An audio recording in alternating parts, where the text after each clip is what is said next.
ان الانسان بيستهلك الكونتنت لسببين. ده بيأثر ازاي على البيزنس؟ دلوقتي هو في مرحله الكالرنج، بقالنا كتير شغالين عليه. وده بيعتمد بقى على قوه الكلمه اللي بتطلع منك. قد ايه انت اديت. اوكي، السلام عليكم.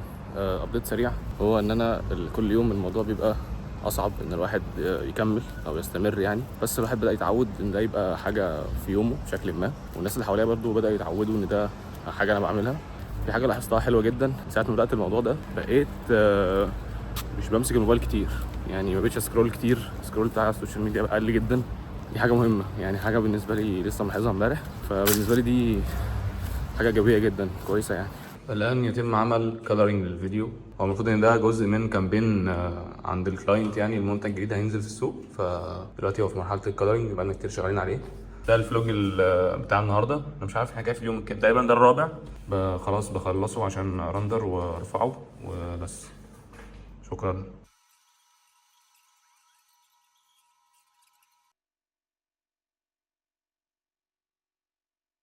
دلوقتي احنا عندنا تصوير فيديو لمحمود، حاجه لها علاقه بالكونتنت، فبنعمل لقطات بقى شقاوه.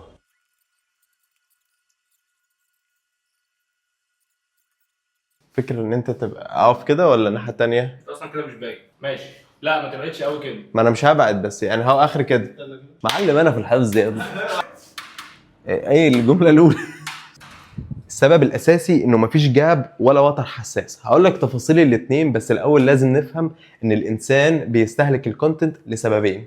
احنا بنصور ده ليه؟ احنا بنعمل كونتنت لسكول اوف ماركتنج، ودلوقتي كل واحد في التيم بيحاول يطلع الكونتنت بتاعه كروكي، وهنبدا زي ما سيف بيعمل كده. هو دخل على الليفل الممنهج، انه بيبقى ماشي بسيستم وفريم وورك محدد ومحبوك اكتر لانتاج الكونتنت او بيرسونال براند كونتنت، مش اللي احنا بنعمله دلوقتي. احنا بنعمله دلوقتي بعض التاتش بوينتس اللي بنجرب فيها انتاج اكتر من شكل للكونتنت، ومش ممنهجه بالقدر اللي المفروض تتمنهج بيه. بعد كده لما الوتيره تزيد هنبدا نحط ده في فريم ورك ممنهج اكتر، وبالتالي يبقى بيطلع لنا نتيجه احسن وكواليتي احسن في الكونتنت بكتير جدا. بس شكرا.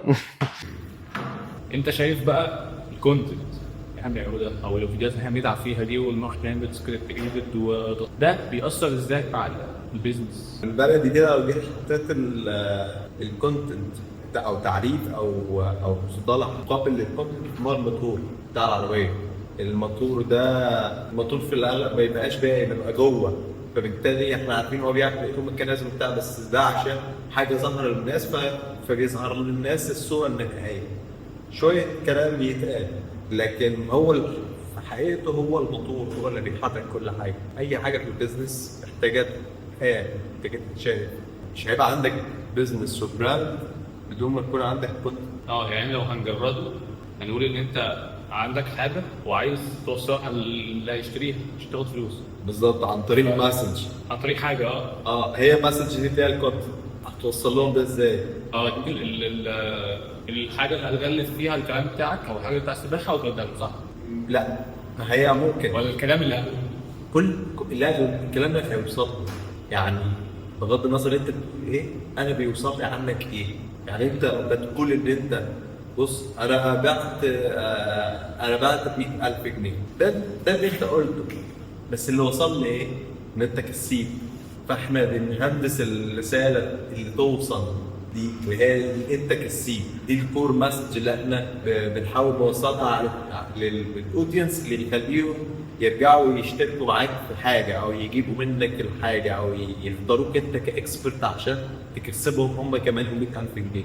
فهي الفكره في ان احنا مش بس فكره اللي هو ايه اللي هيوصل اللي انت فانت مسؤول بقى عن كل كلمه طالعه في البيزنس. يعني اي كلمه طالعه في اي حته، مرشوف، في جايد لاينز، في اي حاجه، هي مسؤول فيها كونتنت كريتور او كماركتنج.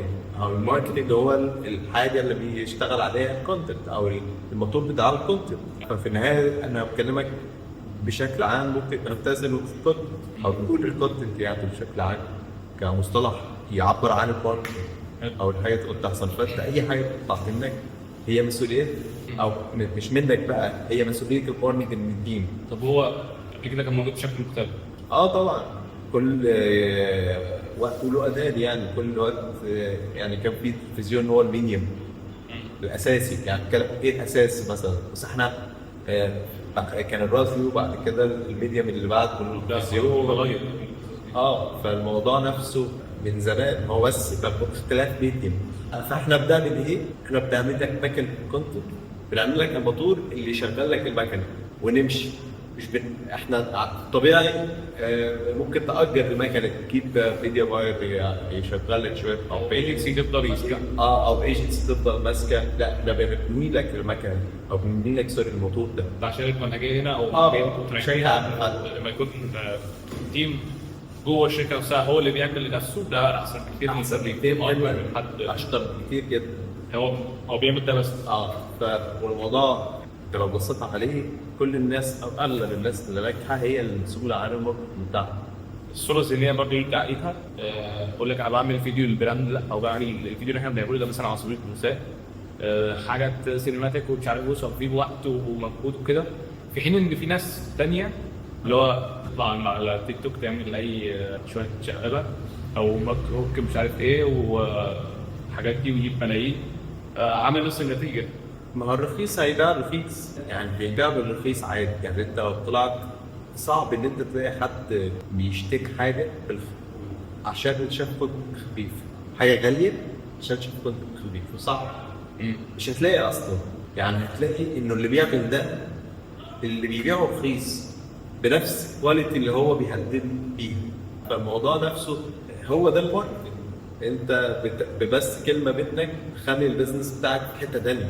فلان كان اليوم في فيديو واحد كام بيس اوف كونتنت هتطلعه، حتى اللي مكتوب على الويب سايت يعني ده دي مكتوب هنا مثلا حد عامل بتاع خصوص مش معمول على طول الوطن او الواحد جاهز خط.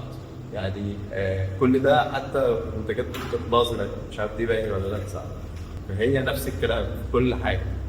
احنا الكونتنت اللي معمول ده الكلام اللي بكتبه بغض النظر عن اضطرارنا والالتزامنا كل فيديو كل وسيط. ده وسيط مثلا الكتابه، فاحنا ملتزمين بالجايد لاينز بتاعت وزاره الصحه. في السوشيال ميديا انت لازم لك حاجه معينه، يعني صيغه معينه. طبعا صيغه معينه، بس قصدي ان انت المسؤول عن ده. كل حاجه بقى بتطلع الويب سايت بتاعك هو كونتنت ده كل حاجه كريمه. فلو معقول صح تلاقي انه في سوليد بزنس اكتر وكونسيستنت بزنس اكتر يعيش مش مصلحه. خلي بالك اللي احنا بنقوله ده كله ما ينفعش مع المصلحه. المصلحه دي ممكن تقضيها بحاجات كتير جدا، اللي هو بيطلع لك سبوبه بقى ما تسميها نحتايه. انت دلوقتي وانا انا يوزر خدت قرار ان انا افكر اشتري حاجه، فمثلا هدخل اشوف الكونتنت بتاعك السوشيال وهدخل اشوف الكونتنت اللي بيبيع البرودكت بتاعك او الخدمه بتاعتك على الويب سايت، وهسال عنك الناس الفلوس، هسال عنك وهشوف اللي انت بتبيعه تفاصيله عامله ازاي، ولو انت ليك حاجه على الاقل انا هبص عليها. فلو انت مش حاكم، مش انت اللي صاير ومفيش كونتنت، هتخيل انت مثلا عملت كونتنت على السوشيال ميديا ودخلت على الويب سايت لقيته ابيض، وجيت تمسك البرودكت لقيته ابيض، مفيش خلاص. الدكتور اللي عنده عياده ده او ورك ستوب او اي ايه الاسيتس اللي المفروض ان هو يبنيها او الطريقه ان هو بيأثر فيها في المرضى او الناس اللي هتابعه؟ ان هو يديهم للدرجه اللي يفكروا او اللي يخليهم يستغنوا عنه وشبه يستغنوا عنه. بمعنى اكتر حد هتثق هو اللي هيجي يقول لك في فيديو لايف اعراض دي لو حصلت لك كذا كذا كذا يبقى انت احتماليه ان انت يبقى تعبان او عندك مرض كذا عاليه جدا. فانا هنا عملت لك كشف اونلاين جماعي مجاني.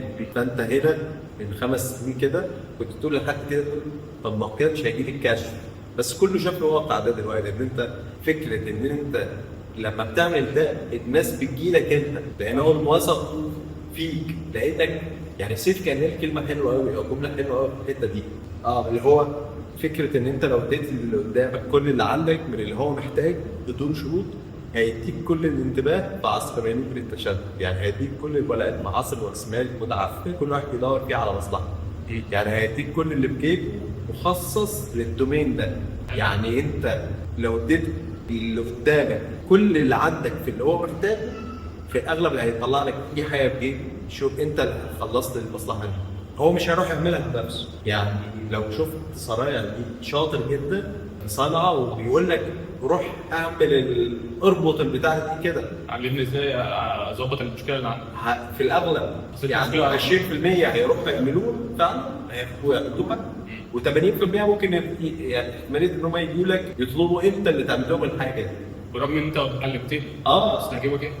فهي دي الفكره. احنا بنعمل ده حتى يعني عشان نكون ربنا في الكواليس، احنا بندي كل حاجه نعرفها في مجالنا عشان عارفين او مؤمنين ومقتنعين بنفس القانون الكوني اللي حاصل ده. شئت ام ابيت، يعني لو مقتنع بيه ما اقتنعتش هو كده كده الله اصلا. يشوف لما مثلا اسمه ايه هو ابو جوليان لما فكر يعمل مطعم، طب ما هو بيعملها لكم اونلاين. طب ما عامل نفس الاكل في المطعم، الناس بتجيله طبيب. انت طب ما هو حرق سر الفن بيديك وصفه، بيديك الوصف يعني حرفيا كل حاجه في الوصفه بالجرام، بس الناس هتروح لان هو ده كل اللي عنده. فالناس ادت له كل اللي عنده في الدومين ده اللي هو الاكل. لما جه يحب ياكل هيروح. السؤال هنا العمله اللي انت محتاجها دلوقتي، فكدكتور كمهندس اي تخصص بتاعك عشان تكبر العياده بتاعتك، مش تكبر بقى اصلا تبتدي العياده بتاعتك ويكون في ناس بتروح لها وناس مرتبطين بيها وناس بيختاروها مخصوص وناس بيجوا مخصوص وناس بترشحها. كل ده مش اللي عملوه، ما ينفعش تمشي بنفس عارف اللي هو اللي عنده 80 سنه دلوقتي عارف اللي هو طب الدكتور ما اعرفش كذا كذا. ده بقى له زمن بيعمل، ده بقى له زمن وقبل النت اصلا. لعب اللعب في وقت بقوانين وقتها، فهو لسه ده محافظ له على شويه. خلي بالك لسه محافظ له بس بدا، يعني لو خدت بالك بيتسحب منه البساط. في دكاتره صغيرين بداوا انهم هيكوا اتسحب منه البساط في نفس المنطقه في نفس الشارع. ممكن يصعب عليك الدكتور ازاي ده خبير، ده علامه اللي جنبه لانه ممتلك السوشيال ميديا ده في الميديا، فهو تاثيره قوي جدا في الناس. واخد معاه مايك التاني قاعد بيبقى بصوت مش ما بيتكلمش اصلا، ما بيتكلمش اصلا وقاعد بيلعبها بنفس اللعبه بتاعت زمان. خبرتك تتكلم عنك. هو فعلا ده ممكن يبقى ليه تاثير حتى فعلا ده مش هيخلص، بس في بقى في منافسه اعلى.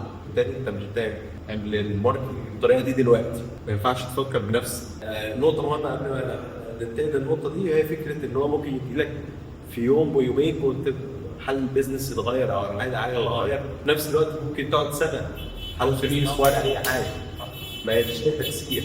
وده بيعتمد بقى على قوه الكلمه اللي بتطلع منك. قد ايه انت اديت، دي نقطه، زائد انه قد ايه فرصك ورزقك في الدنيا اللي ربنا يكتبه لك. يعني انت ممكن تعمل كل حاجه، بص احنا مش احنا ممكن نعمل كل حاجه تاني نشوف ما بتظبطش، البيزنس ما بيتحركش. فانت بس بتاخد بالاسباب. اللي خلتني اقول لك انت بس بتاخد بالاسباب، ما تقولش ما بيجيبش وتروح تشوف حاجه تانية. هو نفسه هو بيجيب، انت عملته غلط بقى، انت عملته وربنا لسه مش رايق، بس هو ده الطريق. في ناس عندها الملكه ما شاء الله، في ناس محتاجه تتعلم كده كده.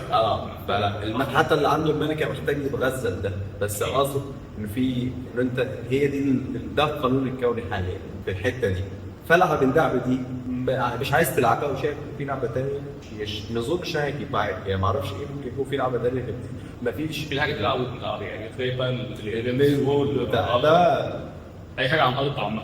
يعني شوف بقى تكلفتها مقارنه. هو كان جاري فيه بيقول، كان بيقول كام تكلفته 8 ساعتها، بيقول ان كان فاتح ستريم يعني، كان بيقول انه مين دلوقتي بيقرا مجلات ومش عارف ايه. ناس ساعتها ما كانتش مصدقه انه التنس تدرب مجلات دي. ايوه. والاعلانات في الشارع باللي هو بيعمله دلوقتي هو بيقول كده. ايوه. فبيقول لك انه بكل بساطه مسك مجلات كده ده يعني انت ما تقدرش تقيسه.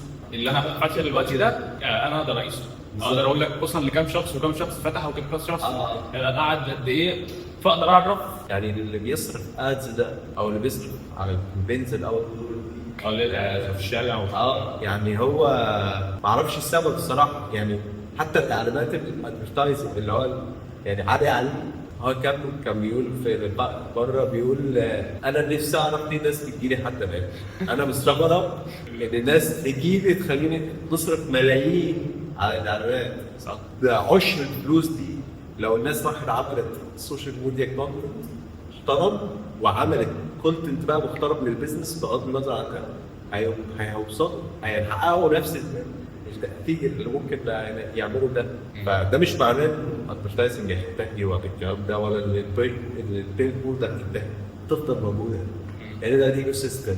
بس تخيل كنت بفكر فيها من فتره، فكره انه لو البيل بورد اختفى، ان خلاص كانت كل الناس طلعت بوجهه النظر دي وما بقاش البيل بوردز حد بيعمل عليها.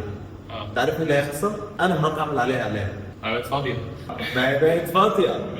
ما هي يعني لو انا كل الناس اقتنعت باللي انا بقوله ده، ما هو لان ده اكسيستد. ما هو الشارع فاضي بتاعي انا بالظبط. لو حطيت اي يافطه قد كده كل يوم هي مش هتنتهي، لان هي ما ينفعش تنتهي. بس هو ده الناس تكون وصل لها اي حاجه. يعني ده كلام جامد والله. لو حد عنده سؤال في الديجيتال ماركتنج عامه، لو حاجه ان احنا نقدر نفيد فيها في الماركتنج وفي التصوير، البرودكشن، الحاجات دي كده كده. الحاجات دي مشاركه معاكم، فلو اي حد عنده اي سؤال بالظبط كلنا مستعدين ان احنا في اي وقت نطلع نقول كل مش اسرار الشغل، اي حاجه احنا بنعملها نقدر نطلع نقول عادي كلنا، نطلع نوريك كمان مش نقول ونوريك مع شكرا يا باشا.